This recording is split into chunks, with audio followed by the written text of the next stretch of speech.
Hey everyone, and welcome to Almost Cancelled. I am Peter, that is Connor, and we are going to talk about Agents of S.H.I.E.L.D. Season 7, Episode 4. It's called Out of the Past. So, full spoilers for the episode as always. And I'm just going to get out of the way, right? I was a little bit upset that because of the change in style, I didn't get my theremin intro again, because I was really looking forward to getting that at least one more time. They instead went with... but this was better. They went with the Noir thing. So, I mean, fine, I get it. And they try to tie it into, Coulson's LMD, head malfunctioning. Basically, instead of everything we speculated about what was happening because of that spark in his eye, all it was, the world's in black and white and he hears narration. He has an inner monologue. And I don't know, I'm here for it. I'm not going to say I didn't enjoy it, but there was because as soon as it started, it was in black and white and it was doing the narration. I was like, oh, it's going to give me a different title screen. It's not going to be the same one. I want my theremin. Damn it. Oh, the horror.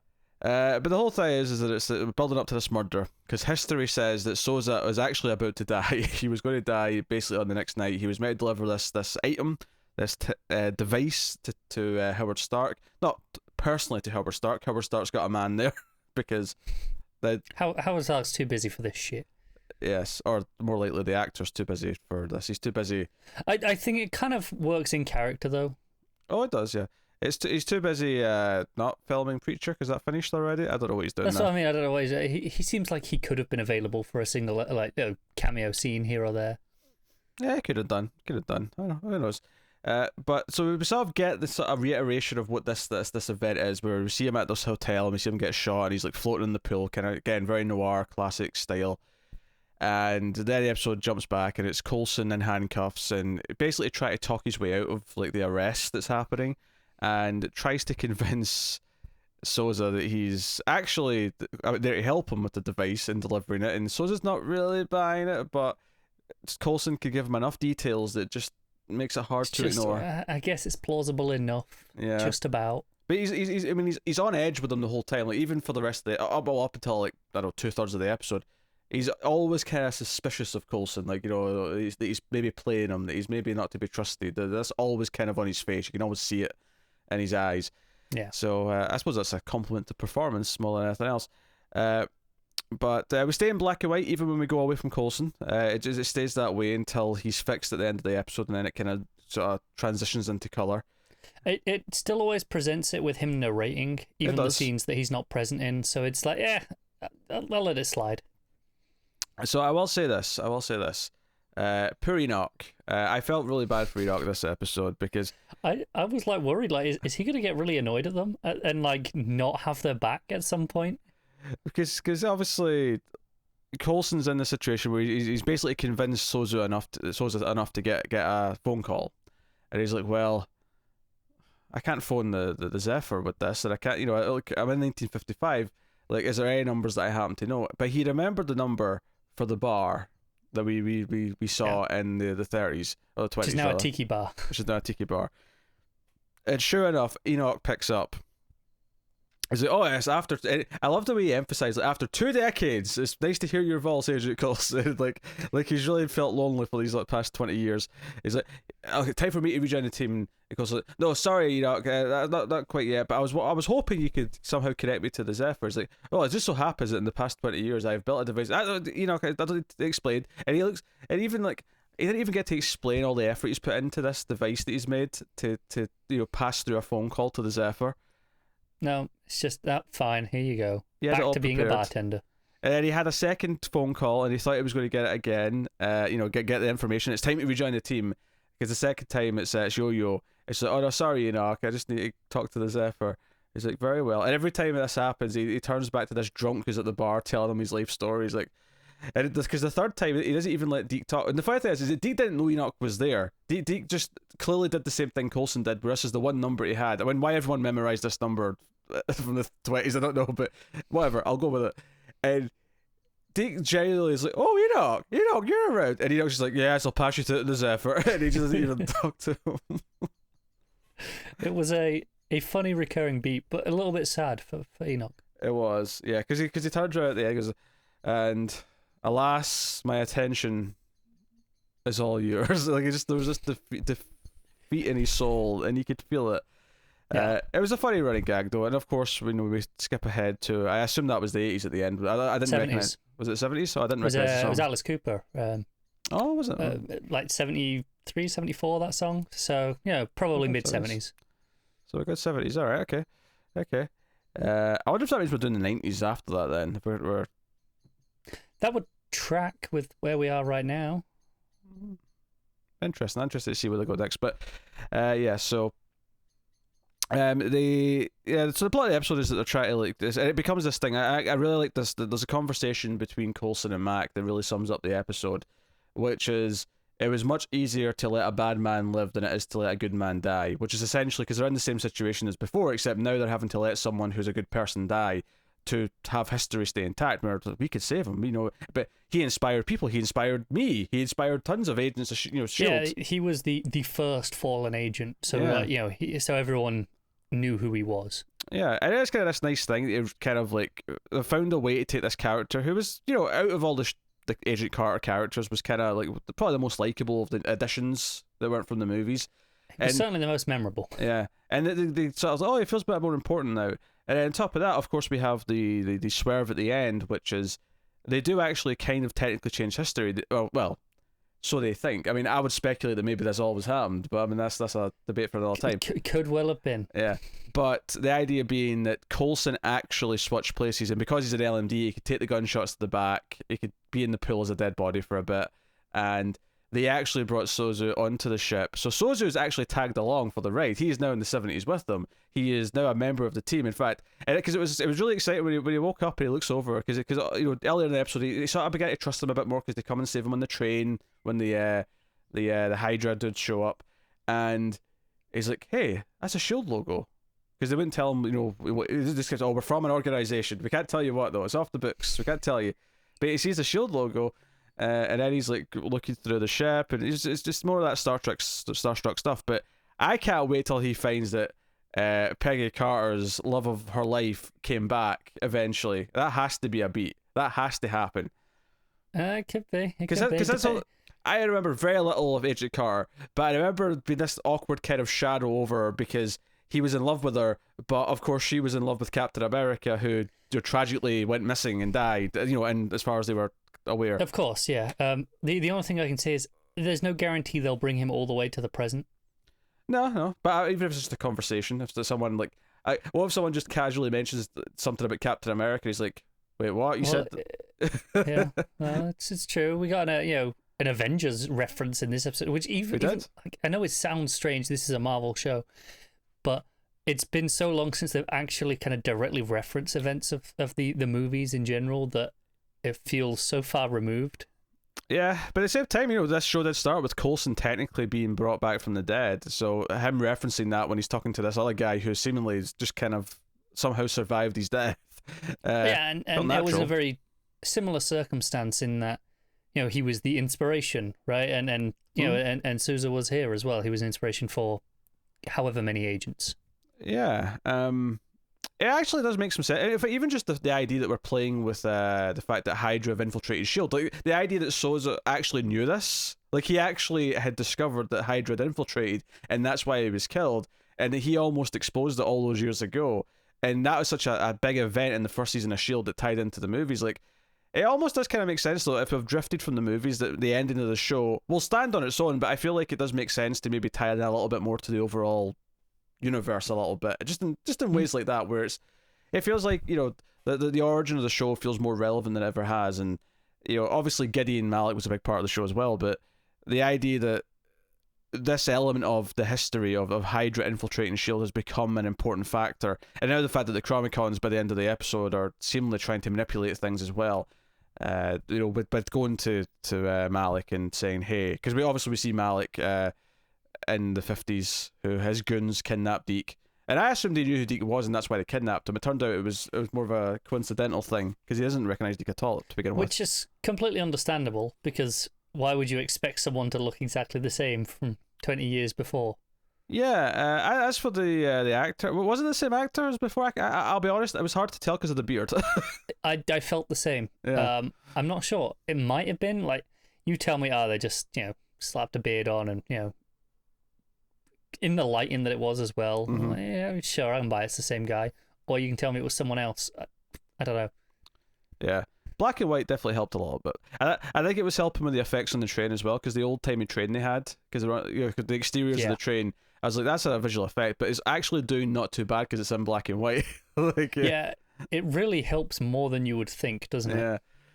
Well, it's the same with the Mist. That's a movie that I actually really love that movie, but the CG that's in it actually, because the director intended it to be in black and white, and if you watch the black and white version, the effects that were a bit ropey in the theatrical cut, all of a sudden look and feel a lot more like they fit into the scene. So it's I've only ever seen the color version. I recommend it if it's the pulpy sort of vibe that it's going for, to be in black and white. But it was intended, it was shot to be in black and white, but the studio just, no, we're not releasing a black and white movie. It was basically there. That's a shame, given that I think it's just a system of the time. If you tried that now, you might actually get away with it, I think. Yeah, maybe. There has been a bit more of an acceptance of it, I think. Yeah. So, in this episode, of course, is 90%, 95% even in black and white. Yeah, you got, maybe 2 or 3 minutes at the end that aren't. Yeah. So, no, I mean, the main plot with protecting him in the train, and the sort of, like, obviously, like I say, everything was Sousa, like, him having discovered the infiltration of S.H.I.E.L.D. and sort of retroactively making him this important was kind of nice. It made him feel like a bigger deal than I think he ever has done before, and it made me excited to have like this extra person along for the ride, at least for a while. I mean, to be honest, given that they've carried him forward, because I thought, okay, he'll be just in 2 episodes when they're in the 50s. The fact that they've taken him out of the 50s and brought him forward makes me think he'll be here for probably most of the season now. It's quite possible, yeah. Yeah. That said, I wouldn't be shocked if he'd opt to stay in, the 70s, for example, because wait a minute, he's still pretty comfortable to what he's familiar with. Wait a minute. This actor has a small role in Avengers. He does, yes. And actually, I think I saw an article earlier in the week that let me finish this thought. One of the original ideas was for him to do that, play that role again. Yes. Cat, go away. No, think about this. What if somehow... No, I'm not suggesting necessarily that Sousa is literally the cop in Avengers that we see, but what if they somehow do like a sort of bow in this where that's his son or something? I think I could be wrong, because I didn't watch it, obviously, but I think from what I heard, they did kind of address it in some capacity in Agent Carter, in roundabout ways, that it was like a grandson or something. I don't know. I'm sure I've seen this somewhere. Did Agent Carter have time travel? Because how did he? I don't know. I remember articles at the time. Okay. When it was on. I don't know if it was just things writers were saying or if it was something in the show. I'm not, I didn't watch it enough. Okay. Well, I'll just say it. He's time traveling now. Like, maybe to keep on the down low, he gets a job as a police officer in New York, and that's why he's there at Avengers. I mean, who knows? Okay. I think the actor did mention that they actually considered reprising that role for somewhere in this season, but I think they decided against it for whatever reason. Okay. All right. Well, you ruined all this speculation then. I mean, it was headlines. Sorry. It was headlines. Well, there were headlines on my Twitter feed. I didn't go out of my way to look for them. I didn't look up this actor and see everything he's been saying this week. Headlights. Jesus Christ. It was a headline. I didn't read the article, but it was a headline. I don't know, but you just ruined the entire conversation. It's fine.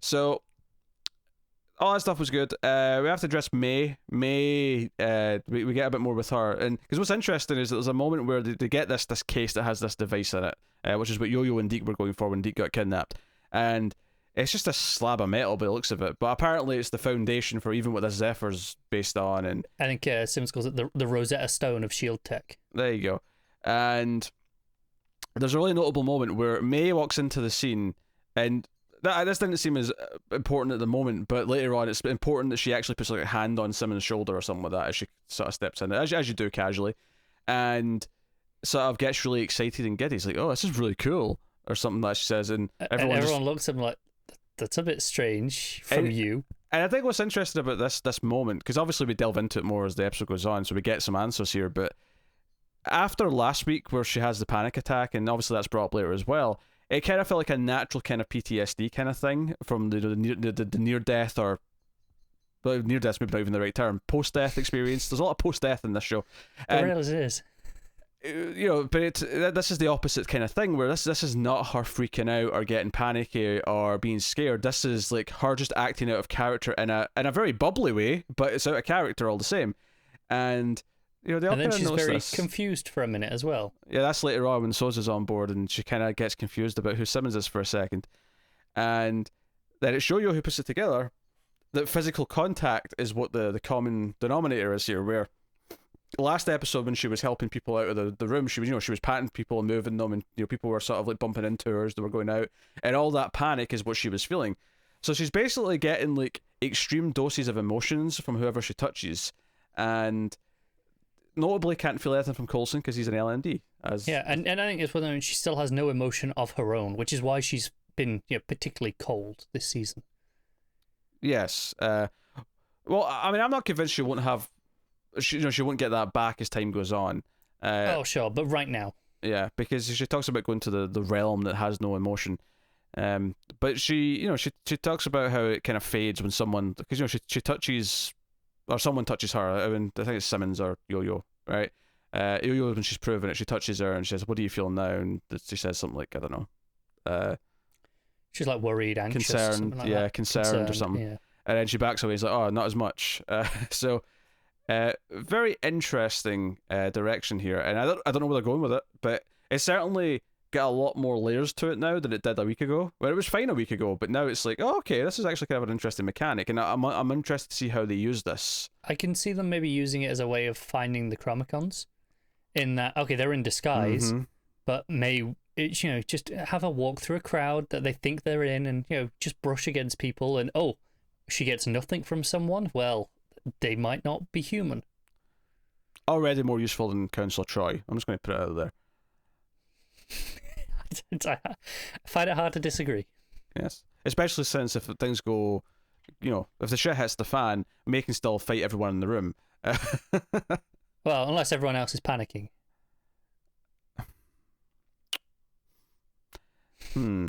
I'm curious, like, if the person she's fighting, if the person's angry, does that just make her angry, and does that affect her fighting skills? I don't know. It's an interesting probably does thing to ponder. And maybe we'll see some of that.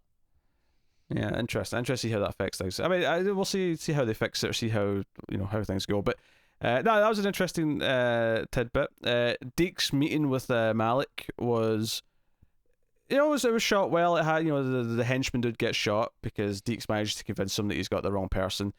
But of course, by the end of the episode, Malik knows that Deke's from the future because the Chromicon's like, "Hey, no, we've got the same enemy, and the only difference is yours from the future." And he's like, "Oh, I think I've met one." So that's kind of the post logo tease for going forward, which is interesting. That because there's a lot of discussion in this episode about maybe we should give in and change things if we can kind of. And the thing with Sosa is that they actually preserved history because as far as the world's concerned, it still happened the way it always did. So I wonder how many other little loopholes they might explore as the season goes on. And there's a whole conversation between Deke and Yo-Yo debating the merits of like just shaking things up because they ain't so good. The status quo, as they kept putting it, isn't so hot. Yeah, and we see Yo-Yo is kind of pro changing things is kind of the impression we get in this scene. Deke's a little bit more unsure. But he definitely feels the plight, shall we say, of understanding why things should change. Well, yeah, but he comes back round at the end and says he's in after get another chance. So he does go through, his experience with Malik does kind of change his mind a little bit. Yeah. So no, there's some interesting stuff going on here. I think this pair of episodes in the 50s are probably more impressive than the first couple of episodes. Not just because both episodes are arguably stronger than the first two episodes, depending on your taste, but I think because both of them are also very distinct. Whereas, the first two, like the second one did just feel like an extension of the first one in terms of what it was doing. It was very much a two-parter, wasn't it? Whereas this, even though they're both set in the 50s, feel very individual episodes. Yeah, and even if you take out the gimmick of the black and white, it's not even that. It's more... This episode was very much about what Sosa's contribution to S.H.I.E.L.D. is, how important it is. So it felt like it was that one plot that neatly... Like, because the last episode he was introduced, but he was introduced into a plot that wasn't about him. This episode was about him. So they both felt very distinct in terms of what their focus was, in terms of what they were doing. And I think bringing Hydra into it, because we don't realize that there's Hydra involved right away. When the guys show up at the house to grab Deke, we don't necessarily know that's Hydra. We're maybe still thinking that's maybe the Chronicons or as they're putting it could be just the Russians, because they as far as they're concerned, there might be actual Russians coming to steal the shield tech.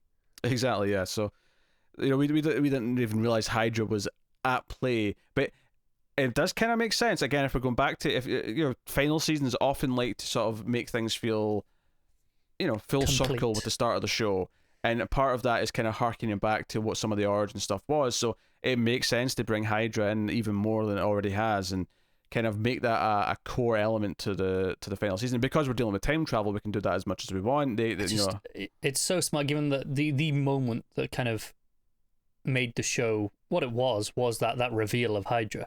Yeah. And I don't think anyone would really argue that. And the idea now of going back and seeing just how embedded they were beyond just, okay, we got, like, in this show, we got a lot more context than we ever did in the movie. So it already had that, extra time going for it. Yeah, and the moment it's revealed as well, actually, because, so it's just like, okay, I've got something, and I don't know if I can trust you guys, but I feel like I have to get this out there. Hydra's infiltrated S.H.I.E.L.D. and like all three people around go, oh yeah, we know. Yeah, and he's like, you guys know? And we're like, yeah.